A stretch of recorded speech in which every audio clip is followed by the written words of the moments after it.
Сәлем достар, менің каналыма қош келдіңіздер.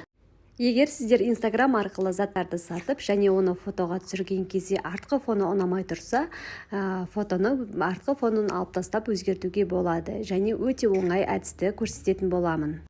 Егер сіздің телефоныңыз iPhone болса, онда Safari'ді қолданасыз, ал Android болса, Google'дан да жасауға болады. Safari'ді ашып, Remove Big деген сөзді іздеу батырмасына жазып іздейтін боламыз.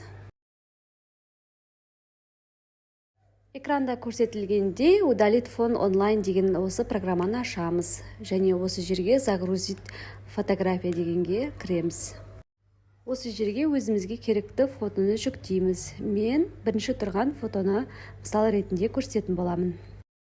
Міне программа біздің фотомызды дайындап жатыр, артқы фонын алып тастады, және редактировать деп осы жердегі артқы жағына фон таңдауға болады. Бірінші қатарда тұрған бұл біздің артқы жағының бұлыңғыр.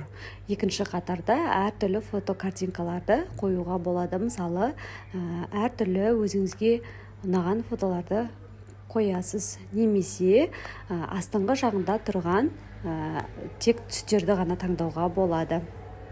Егер бұл жердегі картинкалар ұнамаса, өзіңіздің галереяңыздан фото қоюға болады.